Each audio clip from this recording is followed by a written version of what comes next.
오늘도 정말 믿기 힘든, 하지만 우리가 꼭 그 진실을 물어야만 하는 이야기를 가져왔습니다. 만약 누군가의 몸에 20번의 칼에 찔린 자국이 있어요. 그중 절반인 10번은 손이 잘 닿지도 않는 목 뒤와 등에 집중되어 있죠. 심지어 그 칼날은 척수를 뚫고 뇌의 뒷부분까지 닿았습니다. 근데 국가가 그리고 경찰이 이 죽음을 보고 이렇게 결론을 내립니다. 이건 자살입니다. 스스로 한 거예요. 여러분은 이 말을 믿으실 수 있나요? 오늘 말씀드릴 사건은 2011년 필라델피아에서 발생한 엘렌 레 그린버그 사건입니다. 단순히 잔혹한 사건이 아니에요. 한 여성의 죽음을 둘러싼 권력의 그림자, 이해할 수 없는 수사 과정. 그리고 15년이 지난 지금까지도 타살이라는 기록을 찾기 위해 싸우는 부모님의 눈물겨운 기록입니다. 먼저 엘렌은 어떤 사람이었을까요? 1983년생, 당시 27살이었던 엘렌은 필라델피아에서 누구나 인정하는 재원이었습니다. 미국 내 상위권 명문으로 꼽히는 펜스테이트 대학에서 커뮤니케이션을 전공했고 템플 대학과 체스너트 힐 칼리지에서 교사 자격증을 땄죠. 그녀의 일터는 필라델피아의 한 초등학교였습니다. 거기서 1학년 아이들을 가르치는 담임 선생님이었어요. 갓 입학한 꼬마 아이들에게 글자를 가르치고 아이들의 웃음소리에 누구보다 밝게 화답하던 선생님. 동료들은 엘렌을 항상 웃는 얼굴에 에너지가 넘치던 사람으로 기억합니다. 게다가 그녀에게는 사랑하는 약혼자 사무엘 골든버그가 있었어요. 두 사람은 필라델피아의 고급 아파트 603호에서 함께 살고 있었고 바로 그해 8월에 결혼식을 올릴 예정이었어요. 청첩장은 이미 발송 준비를 마쳤고 예식장 예약까지 끝낸 상태였죠. 한창 설레고 바빠야 할 예비 신부. 그것이 우리가 기억해야 할 엘렌의 본 모습입니다. 사건 당일인 2011년 1월 26일 필라델피아에는 기록적인 폭설, 이른바 블리자드가 몰아쳤어요. 온 세상이 하얗게 파묻히고 도시의 모든 기능이 멈춰가고 있었죠. 학교는 단축 수업을 결정했고 엘렌은 평소보다 일찍 퇴근해 오후 4시쯤 자신의 보금자리인 아파트 603호로 돌아옵니다. 여기서 우리가 주목해야 할 사실이 있어요. 당시 엘렌은 최근 업무 스트레스와 결혼 준비로 인한 불안 증세 때문에 졸로푸트와 자낙스 같은 약을 처방받아서 복용 중이었습니다. 수사기관은 나중에 이 점을 들어서 그녀의 자살 동기를 주장하죠. 하지만 그녀의 상담이와 주변 지인들은 입을 모아서 말합니다. 불안해하긴 했지만 결코 자살을 생각할 정도는 아니었다고요. 엘렌이 집에 도착하고 약 1시간 뒤 약혼자 사무엘은 운동을 하러 아파트 내 헬스장으로 내려갑니다. 이때가 오후 4시 45분경, 그리고 약 1시간 뒤인 5시 40분경 사무엘이 운동을 마치고 돌아왔을 때 아파트 603호의 문은 굳게 닫혀 있었어요. 사무엘은 문을 열려고 했지만 문이 안에서 잠겨 있었다고 말합니다. 보통 호텔 문 안쪽에 달려있는 쇠막대를 옆으로 끼워서 문이 조금만 열리게 만드는 안전고리 아시죠? 이게 안에서 걸려 있었다는 거죠. 근데 강제로 문을 열고 들어간 집안의 풍경은 소름 끼치도록 일상적이었어요. 주방 카운터 위에는 막 손질을 끝낸 블루베리와 딸기, 오렌지가 놓여 있었죠. 엘렌은 방금 전까지 자신 혹은 약혼자와 함께 먹을 과일 샐러드를 정성스럽게 준비하고 있었던 겁니다. 한번 상상해보세요. 톱날이 달린 스테이크 칼로 자신의 몸을 20번이나 찌르려는 사람이 그 고통스러운 행위 직전까지 과일을 예쁘게 씻고 썰고 있었다. 이건 범죄 심리학적으로도 극히 이례적인 일입니다. 현장에는 싸우는 적도 누군가 침입하는 적도 없었어요. 오직 주방 바닥에 쓰러진 엘렌, 그리고 그녀의 가슴에 깊숙이 꽂혀있는 칼 한 자루 뿐이었죠. 경찰은 이 잠긴 문과 침입 흔적 없음이라는 두 가지 사실만으로 그녀의 몸에 남은 20개의 상처를 외면하기 시작합니다. 과연 그 상처들은 우리에게 무엇을 말하고 있을까요? 이제 시계를 2011년 1월 26일 오후 5시 40분으로 돌려볼게요. 약혼자 사무엘이 운동을 마치고 아파트 603호 문 앞에 섭니다. 평소라면 당연히 열려야 할 문인데 어찌된 일인지 꼼짝도 하지 않죠. 사무엘은 문 밖에서 엘렌을 부르기 시작해요. 엘렌, 나 왔어. 문 좀 열어줘. 하지만 안에서는 아무런 대답이 없습니다. 이후 약 30분 동안 사무엘은 엘렌에게 계속해서 연락을 시도해요. 이때 그가 보낸 문자 메시지들이 나중에 증거로 제출이 되는데 그 내용이 꽤 구체적이에요. 처음엔 평범하게 문 좀 열어줘 라고 보내다가 대답이 없자 지금 뭐 하는 거야? 나 화나게 하지 마 같은 날선 메시지들을 보냅니다. 사무엘은 문 밖에서 전화를 걸고 문을 두드리고 소리를 쳤다고 진술해요. 하지만 603호는 기괴할 정도로 조용했죠. 오후 6시 30분 사무엘은 결국 문을 부수고 들어갑니다. 바로 이 순간이 훗날 경찰이 이 사건을 자살로 단정짓게 만든 결정적인 이유가 돼요. 완벽한 밀실이 탄생한 거죠. 경찰은 이 스윙발 엣지가 안에서 걸려 있었다는 사실 하나만으로 외부 침입 가능성을 아예 배제했습니다. 범인이 밖으로 나갔다면 어떻게 안에서 고리를 걸었겠느냐라는 논리였죠. 근데 여기에서 아파트 관리인의 아주 중요한 증언이 나와요. 관리인은 이후 조사에서 이렇게 말했습니다. 이 장치는 밖에서도 충분히 조작할 수 있습니다. 실제로 얇은 끈이나 수건을 고리에 걸고 문을 닫으면서 밖에서 당기면 고리가 홈에 정확히 끼워지게 할 수 있다는 거죠. 즉, 문이 안에서 잠겨 있었다고 해서 그 방 안에 엘렌만 있었다는 결론은 절대적인 진리가 될 수 없었던 겁니다. 하지만 당시 경찰은 이 관리인의 증언이나 기술적 가능성을 수사보고서에 비중 있게 다루지 않았어요. 안에서 잠겼으니 침입자는 없다는 프레임이 이미 수사 전체를 지배하고 있었기 때문이죠. 사무엘의 진술에는 더 심각한 모순들이 숨어 있었어요. 그는 경찰에게 혼자 문을 부순 게 아니라 아파트 보안 요원과 함께 있었고 그의 도움을 받았다고 진술했죠. 하지만 CCTV는 거짓말을 하지 않았습니다. 엘리베이터 기록과 복도 상황을 확인해 보니 사무엘이 문을 부쉈다고 주장하는 그 시간에 그는 철저히 혼자였어요. 경비원은 그 자리에 없었을 뿐더러 나중에 사무엘을 도와준 적이 없다고 공식 확인까지 해줍니다. 여기에 더해 사무엘의 친척 2명이 결정적인 증언을 보탭니다. 사무엘이 문을 부수고 들어갈 때 우리가 그와 전화통화 중이었다. 문 부서지는 소리도 들었다. 라고요. 근데 여기에 반전이 있습니다. 나중에 CNN이 이들의 휴대폰 통화 기록을 입수해 분석해보니까 사무엘이 문을 부순 것으로 추정되는 시간대와 친척들의 통화 기록이 전혀 일치하지 않았습니다. 도대체 왜 사무엘은 보안 요원과 함께 있었다고 거짓말을 했으며 친척들은 왜 일어나지도 않는 통화 내용을 증언한 걸까요? 이 명백한 알리바이 조작 정황은 이상하게도 당시 경찰 수사에서는 큰 문제가 되지 않았습니다. 오후 6시 33분 사무엘이 마침내 911에 신고해요. 녹취록을 보면 그는 엘렌을 발견하자마자 이렇게 말합니다. 여자친구가 칼 위에 쓰러졌어요. 스스로 찌른 것 같아요. 20번의 자상을 본 사람의 첫마디 치고는 지나치게 확신에 차 있죠. 상담원이 긴급하게 지시합니다. 지금 즉시 바닥에 눕히고 CPR을 하세요. 그러자 사무엘이 주저하며 묻습니다. 해야 하나요? 가슴에 칼이 꽂혀 있는데요. 상담원이 칼을 빼지 말고 그 주변을 압박해서라도 당장 하라고 소리를 지르자 그제야 사무엘은 하고 있다고 대답합니다. 하지만 7분 뒤 현장에 도착한 경찰이 목격한 장면은 충격적이었어요. 현장은 엘렌의 피로 바닥이 흥건했고 시신은 처참한 상태였죠. 근데 방금 전까지 그 피범벅이 된 몸을 누르며 CPR을 했다는 사무엘의 모습은 어땠을까요? 그의 옷과 손은 믿기 힘들 정도로 깨끗했습니다. 경찰 보고서에는 사무엘의 옷에 눈에 띄는 혈흔이 거의 없었다고 기록되어 있어요. 20번이나 칼에 찔린 사람을 살리기 위해서 사투를 벌였다는 남자의 옷이 왜 그토록 깨끗했을까요? 이제 사건은 단순한 변사를 넘어 기괴한 미스터리로 흘러갑니다. 엘렌이 사망한 바로 다음 날인 1월 27일 오전, 필라델피아 검시소의 말론 박사는 부검을 실시합니다. 20번의 자상, 그리고 몸 곳곳의 멍들.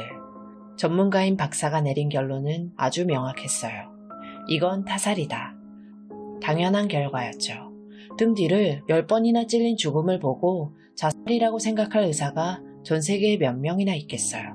근데 이 판정이 나온 지 몇 시간도 되지 않아서 믿기 힘든 일이 벌어집니다. 필라델피아의 경찰청이 이 전문가의 소견에 즉각적으로 반기를 든 거예요. 경찰은 공식 성명을 통해서 이렇게 말합니다. 엘렌 그린버그의 죽음은 아직 타살로 확정된 것이 아니다. 수사관들은 현재 이 사건을 자살 가능성이 매우 높은 수상한 죽음으로 보고 있다. 보통은 검시관의 판정에 따라서 수사 범위를 넓히는 게 상식인데 경찰이 나서서 아니 이건 자살이야 라고 가이드라인을 정해버린 거예요. 결국 한 달 뒤 말론 박사는 자신의 첫 소견을 스스로 뒤집습니다. 사인란에 자살이라고 적힌 서류에 서명을 해요. 단 하루 만에 시작된 이 기묘한 기싸움. 도대체 현장에서는 무슨 일이 일어나고 있었던 걸까요? 경찰이 밖에서 자살을 외치고 있던 1월 27일 그 시각.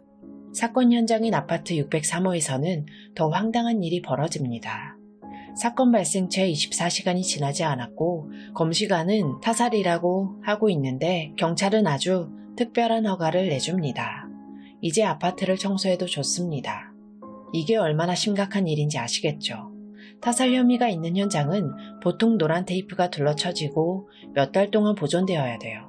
혈흔이 튄 각도, 눈에 보이지 않는 미세 지문, 범인의 DNA 하나까지 다 찾아내야 하니까요. 근데 경찰은 침입 흔적이 없는 명백한 자살이라는 자신들의 주장을 뒷받침하기라도 하듯 현장을 개방해버립니다. 그 결과 전문 청소업체가 투입되어 강력한 락스와 세정제로 아파트 전체를 소독해버려요. 이 청소 한 번으로 그날 주방 바닥에서 무슨 일이 있었는지, 제3자가 있었는지를 증명해줄 모든 물리적 증거는 영원히 증발해버립니다. 엘렌의 부모님은 나중에 이 소식을 듣고 절망했어요. 내 딸의 마지막 흔적들이 경찰의 허락 아래 세척되어 버린 거니까요. 이제 이 사건에서 가장 무게감 있는 인물이 등장합니다.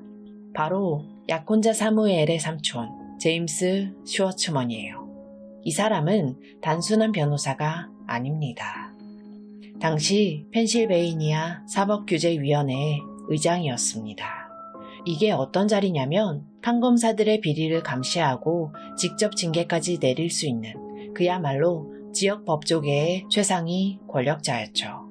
근데 이 거물급 삼촌이 사건 다음 날인 27일 청소업체와 함께 현장에 들어갑니다.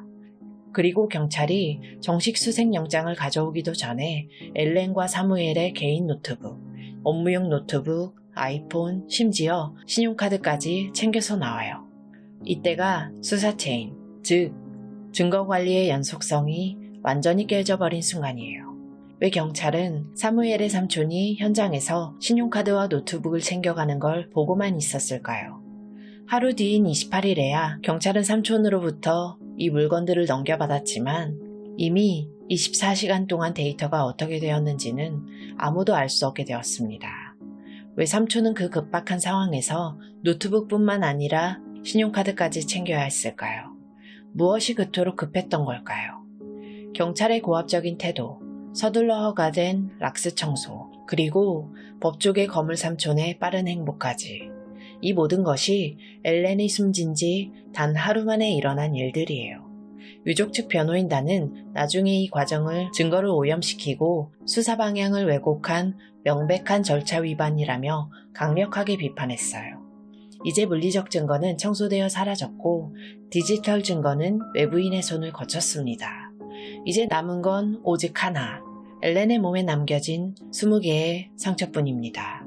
과연 그 상처들은 경찰의 호언장담대로 자살을 가리키고 있을까요? 여기서 첫 번째 상식의 붕괴가 일어납니다. 보통 자살을 선택하는 사람들은 본능적으로 자신의 앞면, 즉 눈에 보이는 곳을 택하죠. 근데 엘렌의 상처 절반은 자신의 손이 잘 닿지도 않는 등 뒤에 있었어요. 톱날이 있는 스테이크 칼로 자신의 뒷덜미와 등 가운데 부분을 10번이나, 그것도 옷을 뚫고 깊숙이 찌르는 것이 인체 구조상 가능할까요? 전문가들은 말합니다. 스스로 등을 찌르기 위해서 팔을 뒤로 꺾어서 그 정도의 각도와 힘을 만드는 건 거의 고개에 가까운 일이라고요. 하지만 필라델피아 검시소는 이 모든 것이 엘렌 스스로 한 행동이라고 결론을 지었습니다. 이 결론에 분노한 사람들이 있어요. 바로 세계 최고의 법의학 거물들이죠. 이 사건의 보고서를 검토한 전문가들의 명단을 보면 입이 떡 벌어져요. 리창희 박사, 바로 O.J. 심슨 사건의 결정적인 증언을 했던 그 세계적인 법의학자입니다. 그리고 JFK 암살 사건의 단일 탄환 이론을 정면으로 반박했던 시릴 웨크트 박사까지 이 사건을 검토했어요. 시릴 박사는 이렇게 말했습니다. 이걸 어떻게 자살로 결론을 냈는지 도저히 이해할 수가 없다. 이건 타살의 혐의가 너무나 짙은 사건이다. 리창희 박사 역시 명확히 짚었습니다. 상처의 수와 종류, 그리고 현장의 혈흔 패턴을 봤을 때 이것은 명백한 타살 현장과 일치한다. 특히 리창희 박사가 주목한 건 혈흔이었습니다. 20번의 자상이 발생했다면 피가 사방으로 튀는 비산혈흔이 나타나야 하는데 현장은 이상하리만큼 정돈되어 있었죠. 상처는 칼자국뿐만이 아니었어요. 부검 보고서에는 엘렌의 오른쪽 팔, 복부, 그리고 다리에서 총 11개의 멍이 발견되었다고 기록되어 있습니다. 근데 법의학적으로 멍의 색깔은 발생 시기를 알려주는 타임라인인데 조사 결과 이 멍들은 서로 다른 치유 단계에 있었습니다. 즉, 어떤 멍은 사건 당일에 생겼고 어떤 멍은 며칠 전에 생긴 것이라는 뜻이죠. 행복한 결혼을 앞둔 예비 신부의 몸에 왜 시기가 다른 11개의 멍이 곳곳에 남겨져 있었을까요? 유족 측 전문가들은 이것이 전형적인 방어운이거나 지속적인 신체적 압박의 결과라고 주장했습니다. 하지만 수사당국은 이 멍들에 대해 어떤 심층적인 조사도 하지 않았어요. 그저 자살 과정에서 생긴 흔적으로 치부하고 넘어가 버렸죠. 이제 이 사건의 가장 뜨거운 쟁점, 척수 손상으로 들어갑니다. 엘렌의 목 뒤를 관통한 상처 중 하나가 그녀의 척수 상단, 즉 뇌와 바로 연결되는 목 뒤, 최상단 척수 부위를 관통했어요. 다른 전문가들은 이 지점을 스모킹건으로 봅니다. 이 부위가 손상되면 인간은 즉시 무력화돼요. 의식을 잃거나 전신이 마비돼서 손가락 하나 움직일 수 없게 된다는 거죠. 전문가들의 논리는 단순하고 강력합니다. 이미 척수가 끊긴 상태에서 스스로를 19번이나 더 찌르는 것은 생물학적으로 불가능하다. 엘렌은 이미 죽었거나 마비된 상태에서 누군가에게 추가로 찔렸다는 뜻이죠. 하지만 필라델피아 검시소는 말합니다. 아니다. 척수가 손상되었어도 엘렌은 계속 움직일 수가 있었고 스스로 상처를 낼 수 있었다. 이들은 생물학적 한계마저 부정하면서 자살 판정을 고수했습니다. 그리고 이 공방을 더 기괴하게 만드는 사건이 하나 더 있어요. 원래 부검 보고서에는 유명 신경병리학자가 척수 손상이 움직임에 영향을 주지 않았다고 자문해준 것으로 적혀 있었습니다. 근데 7년 뒤 유족들이 이 박사를 찾아가자 충격적인 대답이 돌아와요. 나는 그 표본을 본 적도 없고 보고서를 쓴 적도 없다. 심지어 청구된 비용 기록조차 없다. 누군가 보고서에 권위자의 이름을 도용해 허위 사실을 기재했다는 의혹이 터진 거죠. 그리고 시간이 흘러 2025년 10월 10일 필라델피아 수석검시관 린지 사이먼은 32페이지의 보고서를 통해 자살 판정을 재확인하면서 이렇게 말합니다. 그 척수구멍 사실 엘렌이 살아있을 때 생긴 게 아니라 부검하던 검시관이 도구로 요리조리 찔러보다가 실수로 만든 구멍일 수가 있다. 이게 믿어지시나요? 자신의 선배 검시관이 부검 중에 실수를 해서 구멍을 냈을 가능성이 있으니까 그 상처는 타살의 증거가 될 수 없다는 논리입니다. 국가기관이 스스로의 무능을 핑계 삼아 타살의 결정적인 증거를 무력화시킨 거예요. 15년을 싸워온 유족들에게 국가는 실수라는 단어로 20개의 상처가 외치는 비명을 덮어버린 겁니다. 지금까지 우리가 살펴본 법의학적 증거들만 보면 수사는 당연히 타살 쪽으로 흘러가야 되잖아요. 근데 수사기관에는 강력한 방패 하나가 있었어요. 바로 엘렌의 컴퓨터에서 발견되었다는 디지털 기록이었죠. 2018년 펜실베이니아주 검찰총장이었던 조시 샤피로가 이 사건을 넘겨봤습니다.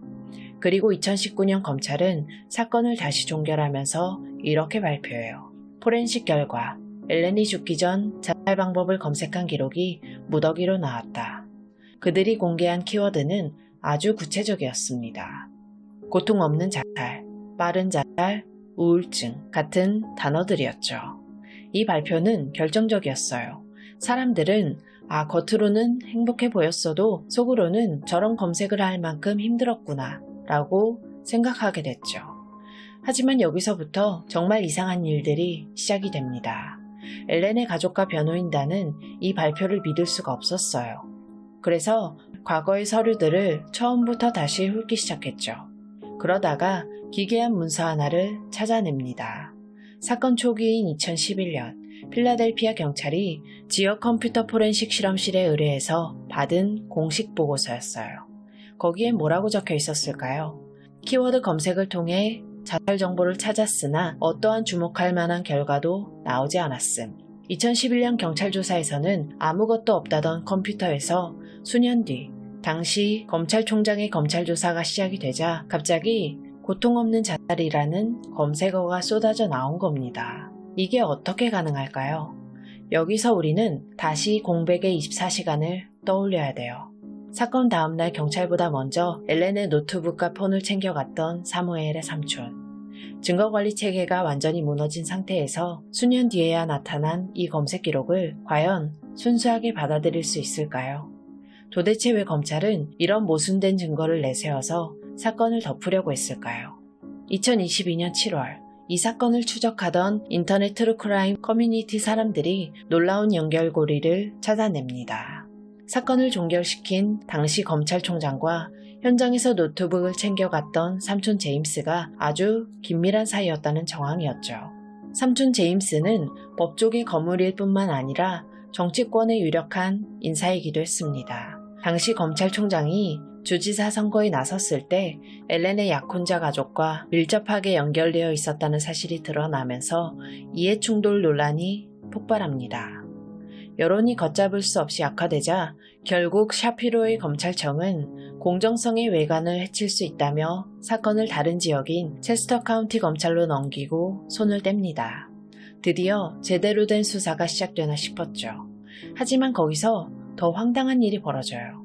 사건을 넘겨받은 체스터 카운티 검찰은 재조사 결과 수사를 중단한다고 발표합니다. 그러면서 그들이 내세운 독립 전문가의 소견을 인용하는데요. 여기에서 다들 경악하실 거예요. 그 독립 전문가는 곤충학 학사 학위를 가진, 즉 곤충을 연구하는 사람이었어요. 법의학적 수련도 의학적 면허도 없는 사람에게 이 20개의 자상을 가진 시신의 자살 여부를 판단하게 맡긴 거예요. 엘렌의 변호인단은 이건 코미디다. 전문가라고 부를 수도 없는 사람의 의견으로 어떻게 수사를 종료하느냐 라며 강력하게 비판했습니다. 디지털 증거의 모순, 정치적 유착, 그리고 곤충학자가 내린 법의학적 결론까지. 이 모든 거대한 힘이 엘렌의 죽음을 자살이라는 단어 속에 가두고 있었어요. 하지만 진실은 그렇게 쉽게 사라지지 않았습니다. 2025년, 마침내 이 거대한 침묵을 깨는 목소리가 나오기 시작해요. 15년입니다. 한 아이가 태어나서 중학생이 될 긴 시간 동안 엘렌의 부모님은 오직 한 문장을 위해 싸워왔어요. 내 딸은 스스로 목숨을 끊은 게 아니다. 그리고 2025년 2월, 마침내 그 단단한 성벽에 거대한 균열이 생깁니다. 이 사건의 최초 부검이었던 말론 박사 기억하시죠? 2011년에 타살이라고 했다가 자살로 판정을 바꿨던 바로 그분이에요. 엘렌의 부모님이 끈질기게 제기한 소송 끝에 양측은 재조사를 진행한다는 합의에 도달하게 됩니다. 그리고 이 과정에서 말론 박사가 법원에 서면 진술서를 제출하면서 충격적인 고백을 합니다. 나는 이제 더 이상 엘렌의 죽음이 자살이라고 생각하지 않는다. 그는 진술서에 아주 명확하게 적었어요. 추가적인 정보와 증거들을 검토한 결과 엘렌의 사망 방식은 자살 이외의 것으로 지정되어야 한다는 것이 자신의 전문적인 의견이라고요. 무엇보다 충격적인 건 그가 2011년 당시 판정을 바꿨던 이유가 경찰의 강력한 압박과 고집 때문이었다는 사실을 시인했다는 점이에요. 15년 만에 최초 부검의가 자신의 오류를 인정한 것. 이제 모든 게 바로잡히는 걸까요? 하지만 현실은 영화처럼 그렇게 깔끔하게 끝나지 않았습니다. 말론 박사가 자신의 잘못을 인정했지만 그는 이미 필라델피아 검시소 소속이 아니었어요. 행정적으로 보면 전직 직원이 아무리 내가 틀렸다고 말해도 현재의 공식 기록인 사망진단서를 바꿀 강제력은 없었던 거예요. 그리고 필라델피아 검시소는 말론 박사의 자백을 개인적인 의견으로 치부하면서 기록 수정을 거부했습니다. 이에 유족들은 절망했죠. 딸을 직접 부검했던 의사가 자살이 아니다 라고 문서까지 썼는데 국가 시스템은 이미 결론난 일이라며 꿈쩍도 하지 않는 거예요. 이 답답한 관료주의의 벽 앞에서 유족들은 다시 한번 깨닫습니다. 이 싸움은 단순히 의학적 진실을 밝히는 것을 넘어서 국가라는 거대한 조직의 자존심과 싸우는 일이라는 것을요. 15년의 세월, 최초 부검의의 양심선언. 하지만 이를 덮으려는 현직 수석 검시관의 부검 실수론, 그리고 곤충학자가 주도한 부실한 수사까지. 엘렌의 부모님은 여전히 그날의 눈보라 속에 갇혀 있었지만 그들은 멈추지 않았습니다. 2024년 7월 30일 펜실베이니아주 대법원은 마침내 엘렌의 가족이 제기한 상고를 허가했어요. 이건 단순히 재판을 한 번 더 한다는 의미가 아닙니다. 20개나 되는 칼자국을 보고도 자살이라고 결론을 지었던 그 수사기관의 판단에 명백한 법적 검토가 필요하다는 것을 국가의 최고 사법기관이 인정한 역사적인 순간이었습니다. 이 움직임은 대중의 목소리로 이어졌어요. 2025년 9월 29일 훌루와 ABC 뉴스 스튜디오가 제작한 다큐멘터리 시리즈 603호의 죽음이 공개됐습니다. 다큐멘터리는 앞서 이야기한 20개의 상처와 사라진 노트북, 그리고 그 뒤에 숨겨진 권력의 의혹들을 낱낱이 보여줬어요. 이제 세상은 엘렌의 이름을 알게 됐죠. 우리가 이 사건에서 가장 경외심을 가지고 바라봐야 할 분들, 바로 엘렌의 부모님인 조시와 샌디 그린버그입니다. 딸을 잃은 슬픔에만 잠겨있기엔 국가가 내린 결론이 너무나 잔인했어요. 그래서 그들은 직접 발로 뛰었습니다. 그들은 사비로 전문가들을 고용해 무려 10GB가 넘는 새로운 증거자료를 만들어서 수사기관에 제출했어요. 그 중에는 당시에는 없었던 최신 기술인 포토그래메트리, 3D 해부학적 재현 기술도 포함되어 있었죠. 이 기술을 통해서 엘렌의 상처를 입체적으로 재현해 본 결과 20개의 상처 중 일부는 인체 구조상 결코 자의로 나올 수 없는 각도라는 것이 과학적으로 입증됐습니다. 부모님의 목표는 단 하나예요. 내 딸의 죽음을 자살에서 타살 혹은 최소한 사인을 알 수 없는 미정으로 바꾸는 거죠. 15년째 딸의 명예를 위해서 전 재산과 인생을 쏟아붓고 있는 이 부모님의 투쟁은 우리 사회의 사법정의가 과연 누구를 위해 존재하는지 뼈아픈 질문을 던지고 있습니다. 이제 오늘 이야기를 마칠 시간이에요. 흔히 죽은 자는 말이 없다고 하죠. 하지만 엘렌 그린버그는 달랐습니다. 그녀는 자신의 몸에 새겨진 20개의 깊은 상처로 15년이라는 긴 세월 동안 우리에게 끊임없이 말을 걸어왔어요. 필라델피아 검시소는 2025년 말에도 여전히 부검 도구의 실수였을 수 있다며 자신들의 결론을 소화하려고 해요. 하지만 우리는 이제 알고 있습니다. 과학적인 데이터와 상식적인 의문을 모두 무시한 채 지키려 하는 그 자살이라는 결론이 얼마나 위태로운지를요. 여러분은 누구의 말을 믿으시겠어요? 32페이지의 차가운 보고서를 낸 검시소인가요? 아니면 딸의 명예를 위해 모든 것을 건 부모님의 눈물인가요? 혹은 그녀의 등 뒤에 남겨진 10개의 명확한 자상인가요? 603호의 진실은 아직 마침표를 찍지 않았습니다. 우리가 이 사건을 잊지 않고 이야기하는 한 엘렌의 상처가 외치는 비명은 결코 멈추지 않을 겁니다. 안타깝게 희생당한 피해자분의 명복을 빌겠습니다. 지금까지 고요한 밤이었습니다.